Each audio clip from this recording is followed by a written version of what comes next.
കൊല്ലോ. പൂജ? അതെ, പൂജ പറയുന്നത്. അങ്കിളിന് ധൈര്യം ഉണ്ടെങ്കിൽ ഇനി ആദ്യം ഒന്ന് തൊട്ടു നോക്ക്. മോളെ, നീ പ്രായപൂർത്തിയായ ഒരു പെണ്ണ ഞാൻ ആരുടെ കൂടെ പോണെന്ന് ഞാൻ തീരുമാനിക്കും. എന്നാ പിന്നെ ഒന്ന് കാണണമല്ലോ. കാണാൻ പ്രത്യേകിച്ച് ഒന്നും ഇല്ലെങ്കിലേ ആദ്യം വണ്ടി എടുക്ക. ആഹാ, നീ അത്രക്കായോടി? ഞാനിപ്പോ പോലീസിനെ വിളിക്കും. ആ, എന്നാ വിളിക്കേ. അവര് തീരുമാനിക്കട്ടെ ഞാൻ ആരുടെ കൂടെ പോണെന്ന്. കൂടെ പോൻ ഇവനെന്തിന്റെ ആരാടി? ഭർത്താവ്.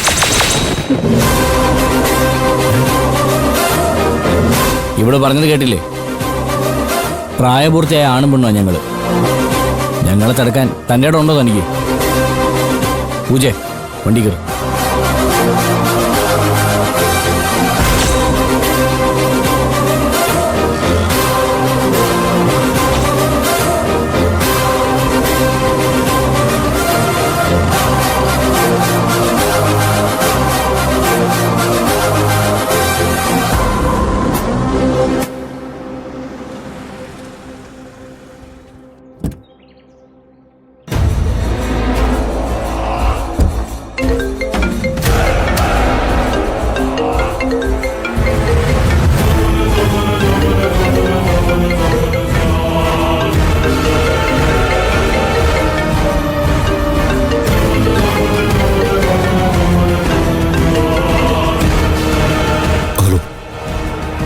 എടോ, ഞാൻ അവനെ അവളെയും കണ്ടു.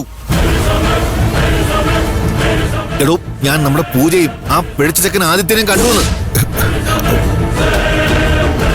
അവര് ഈ ടൗണിൽ തന്നെ ഉണ്ട്. അതേടോ, ഞാൻ അവരെ തടഞ്ഞു നിർത്തി സംസാരിച്ചു. എന്നിട്ട് ഞാൻ അവനിട്ടൊന്ന് പൊട്ടിക്കുകയും ചെയ്തു.